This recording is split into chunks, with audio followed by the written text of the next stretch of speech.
Namaste everyone. Welcome back to the Spake Satguru Sivananda. Nana is here to explain about today's quote and we can discuss about today's quote. Let me share today's quote. Either pray to one form for everything or pray to all the forms for getting the one and only thing. Now there are quite a few things here. What is that one and only thing that we have to pray to all the forms? And the meaning of it and the context of it will be explained by Nana. Over to you, Nana. Namaste.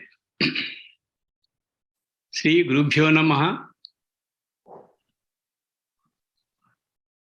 In this week, we have three quotes almost interconnected. And these three quotes are also connected to the earlier three quotes, which were on Brahmanda, the origin of Brahmanda and the evolution of the souls. So this was discussed in the part one of the three series, three episodes in the first time. And the second version, these three episodes are relating to God.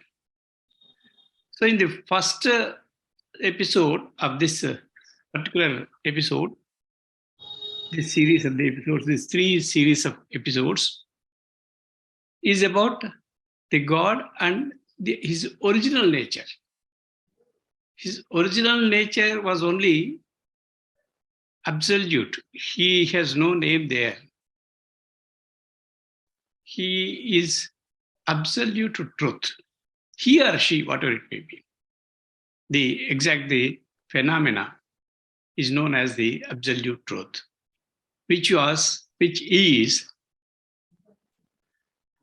a dynamic. But as we have seen that this original absolute truth, which was a dynamic, has slowly it's descending down to the Brahmanda and also the souls who are living in the Brahmanda. So we have seen this Panchabrahma Siddhanta through which a dynamic source, a dynamic phenomena has become dynamic when it enters to Brahmanda. He is here a dynamic God. There's no doubt about that. So that a dynamic energy or the truth or the jnana, whatever we may call it, or non-matter, whatever it may be, that has become a matter. And because it has become a matter, it has been pervading the entire Brahmanda. So the gods are there and many simpler gods are there and many gods are there, whatever it may be. We say we have so many gods.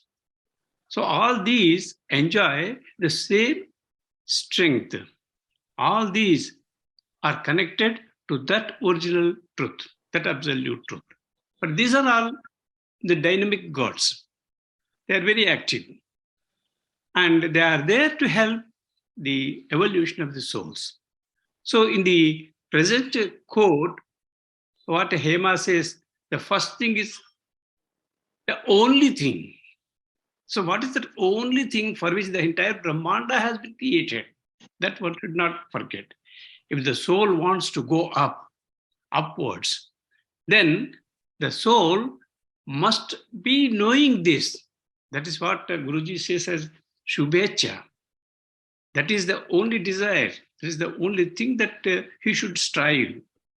So what we are doing in the Brahmanda with the samsara and all that, on the earthly plane, or other planes, whatever we are going to do, but this desire is generated only in this life, in this human life. In all other lives, animals and birds or trees or whatever, wherever the life is there, animate things are there. So they cannot get this idea. So this idea of getting or reaching the one, the top, or the only one, that desire. So here, before we go to that desire, why should we say that only one thing? The problem is, human being has so many desires. So in the yesterday's quote also, we have referred to this. Because there we said that God pervades everywhere. With regard to God, we had a few questions, in the first series, first episode of this particular, say, the second batch of series, where we have seen that you can ask any question about the nature of God and functioning of God. And so we have given a dash and then is God. You can put why, what, where, everything there. But now, if you put a question to God and try to explain what is God, how is God, and where is God, all these things, there I think you cannot be able to describe him. Because there is a Cha who wrote about, he tried to describe about the Ishvara. So he said, is it possible for me, even Yaksha, not human being, he's on the higher plane. He says, is it easy to explain me or describe you with the entire oceans that we have today on the earth? If they turn, I'm my ink. So all the waters have to be turned into ink. All the Himalayan ranges from this side and that side, I can take it as a pen. And where is the paper? The entire sky, the blue sky, which it seems to us infinite. Let us make it, they may take it as a paper and then start writing about him. But can we do it? Can we describe him? Because it is such Ananta. If you are going to describe about him, it is Ananta. So we can't describe you. Even Yaksha says. So that way, when we cannot answer, if you try to answer these questions, why, what, why, how, God, then any amount of explanation would not be sufficient. So now here he says, there is only one very easy way of answering this. You just put whatever question is not God. What is not God? You can see the case of where is not God? Why is not God? How is not God? But you can say anything, because the entire thing you can simply answer this way, what is not God? We have seen many examples in the Puranas. Hiranyakashipa asked his son, Prahlada, where is God? The answer from him is, he did not try to explain where is God. He is in Vaikuntha, this way, that way. He simply says, where is he not? That's the question, that's the answer. Then he asks, is he here, is he here, is he there, is there? Is he everywhere? When is he everywhere? That is omnipresent. God is omnipresent. Very simple description about God is that we have this very simple way, it covers everything, is omnipresent, omniscient, he knows everything, omniscient, omnipresent, omnipotent. So there is no energy besides God. He is the energy. He knows everything. He is present everywhere. When he is present everywhere, is very relevant as far as the Brahmanda is concerned. So we said that he has created Brahmanda, and this Brahmanda, he entered himself into the Brahmanda. So every speck of Brahmanda is he. If such is the case, how can you define him? How can we tell him that he is not this, he is not that? There is also he is not this, he is not that. Though Upanishads also have some Upanishads say he is not this, he is not that. So they were referring to the absolute truth. So that absolute truth is not this. But the universal truth, from absolute truth to he has come to the universal truth. When he is a universal truth, he pervades everywhere. He is everything. He is omnipotent. He is omniscient. These three terms are more than enough for universal truth. So he has taken so many forms. Whether the forms are given by us or the names are ascribed to him by us, because we also said about the human values. Whatever human can understand, they try to understand God in that perspective. So whatever we know, whatever we describe, whatever we pray, whatever we have stutis, so many shlokas, stutis, all these are only coming from human intellect. This intellect which could understand the functioning of God. So this is how the entire universe is functioning.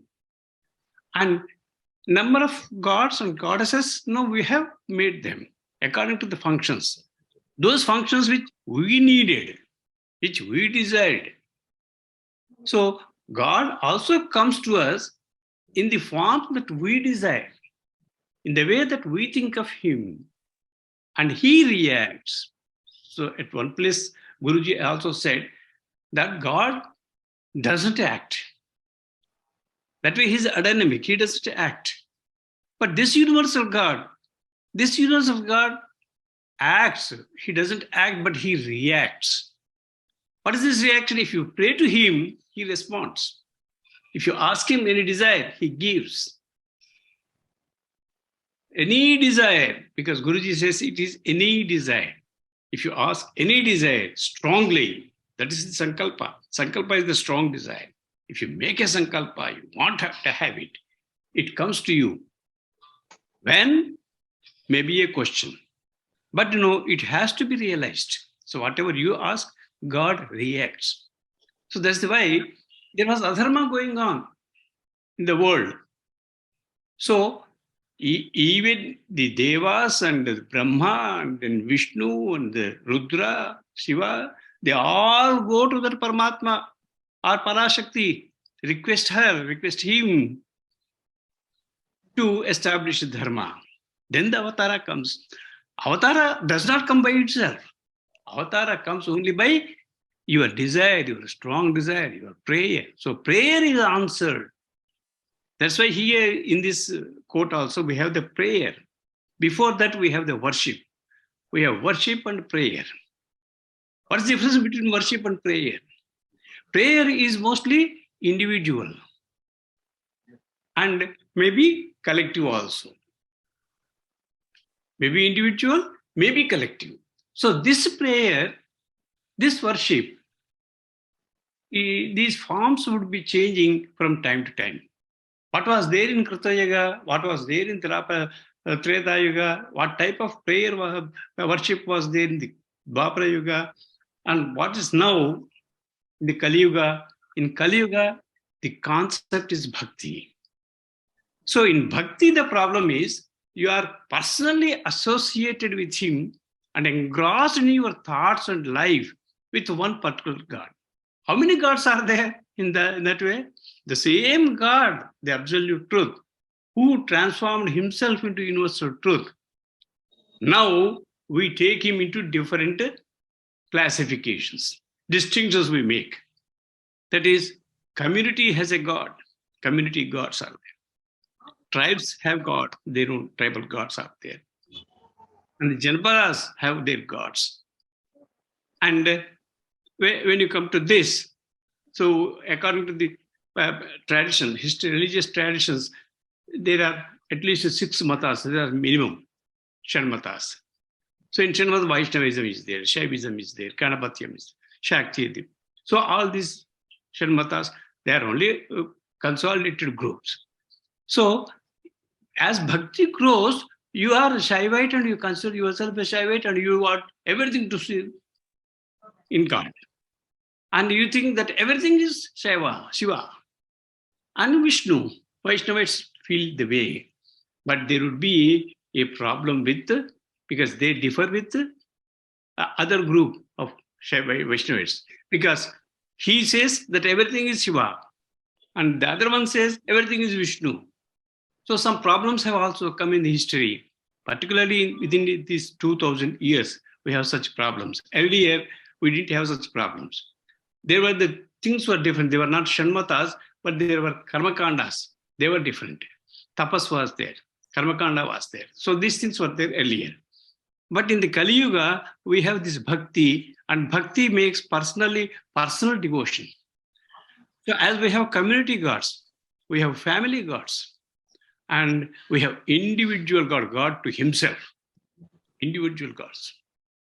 So all these gods are, there are multiple gods. It is the same God whom you are perceiving like this. The whole community thinks that there is a God, a Vishnu or Shiva or Parvati. And a family has its own God. In most of the households, we have Kuladaivam. That Kuladaivam is for the family.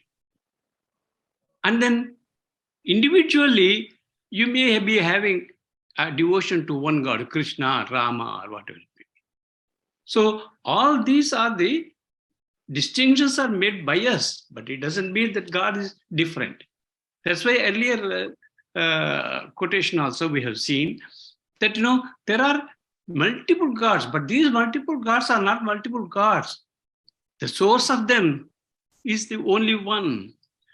So here in this way, in this particular episode, we see that there is only one, by whatever name you call. And we should not forget, as we said, we talked yesterday, that, he is the finite, he is the infinite. And it is only the form that I am attached to here. In Bhakti, the problem is there. You are attached to the form. So Krishna is my God. Rama is my God. And he is not going to accept anybody else. So that kind of rude behavior is not expected of the one is Sanatana Dharmist. So here, because all these things, it may happen that the idol is before us and we are worshipping idol. There, when you have an idol, there is a worship there. That is, worship is a karmakanda. You put flowers and you ask him, you just see that he is manifested in the idol and keep him there and do all shodasopacharas that we do. And then also we offer him something nivedana that we also do. And then we take that as a prasada. This is the worship form. But in prayer is something different. Prayer, you need not do all these things. Oh God, you will save me, save me. That's itself a prayer. So that's one way of approaching him. So all these things have come up in the Kali Yuga. So these things, do you say that they were not there earlier? They were there earlier. From the beginning, they were there. But one or the other traditional form or in customary form would become prevalent, more prevalent in one particular point of time. So now we have gods. They are, what we say, the only God who has spread, and he is the only source for all the forms, whether it is form, an idol or an animal or a tree or whatever it may be. Wherever you recognize, wherever you want to see him, you can see him in that particular form. Or you can make that, transform it into your own form. So here he says in the present quote, wonderful thing that he says that, though you have a personal God and personal liking, you are devoted to one, that's no problem. But when you are devoting yourself to one God, it doesn't mean that that same God is the original God. He takes you to the absolute truth because he is directly connected to that absolute truth. So one form you ask, because what we are most confused because so many people are saying so many things. So for wealth, you go to Lakshmi, and for education, you go to Saraswati. For this, you go to somebody else. For protection, you go to Shiva, or whatever it be, because one form for everything. But here, instead of going to multiple gods, because they are functionaries, they do this. It doesn't mean that the other God cannot do this, cannot give you. A Rama cannot give you the Rakshana. Rama cannot give you the Vidya. It's not like that. Because all gods, whatever you recognize as gods, are coming from only one source. They are only one source. So if you are asking for anything, you ask only one for everything, for whatever your desires are. That's okay. Then, we will have thousands of desires. That's the problem with us. We have thousands of desires. And you ask all these thousand of desires going to Vishnu and going to Shiva, going to Parvati, going to Lakshmi, going to Saraswati. But each desire, it's not necessary. You can ask 1,000 or 10,000 desires to only one. You ask him everything because he is the one who is entire, he who has spread in the entire Brahmanda. So ask everything to him. Ask him. Whatever you want, you ask him. You are my God, you should have to give it to me. You have a right to ask your God. You ask 1,000 things. But if you are going to ask thousands of things, and then we have already said you can desire, but you have to wait for getting that. So that may be possible either in this life or in another life. So you have to take lives. Since you are asking, you have to take lives. This birth and rebirths, this is a cycle, this is going on. And in that birth, you ask so many things. So there is no ending of asking us. That's why he says, ask only thing. Because by asking too many things, you have forgotten why you have come here. Why are you you are evolving yourself into something? And what is your original thing that you want to have achieved once you have entered this Brahmanda? So this you are forgetting. This is the only Bharatiya Vedanta which tells us that every man should desire for achieving this only goal, reaching to him, going into him, or becoming him, or being him, becoming and being him. So we are in between this, becoming and being him. So you should not forget that. Your final travel, you should not forget. So this final travel you are going, so in the meanwhile, if you are going in a train, you can see this place, that place through the windows and then enjoy. Somebody comes, you can talk to him. And also something would come, so you can eat it and enjoy it. All these things you can do, but you should not forget your final travel, getting down at a station. So you may ask so many things, but the only thing is that for what you are born, that you should try to achieve it. So that should be your goal. The rest of the things are subsidiary, secondary. So this should be because this is very important, because it is giving us a clear direction that there are no multiple gods. You can make multiple gods because of your desires, because of your needs. So you think that they take only one God who can satisfy every desire of you. There are no multiple gods. Multiple gods are there only for your choice. So God is only one. You are thinking that there are many because of their functions, because of your needs. But you should not forget that God gives everything, but you should not forget to ask him basically the one goal that you have to reach. You should not forget to go to your destination. So that's more important, because these 3 episodes are very important, giving a clear direction, clearing all our doubts, whether this God can give this and that God can give the other one. We should forget that we should run to here or we should run to there. There is no need for you were running up. You sit at one place, ask for your progress, reach your goal. That is the motto of the Bharatiya philosophy. Thank you very much. Beautifully explained, Nana. Thank you so much.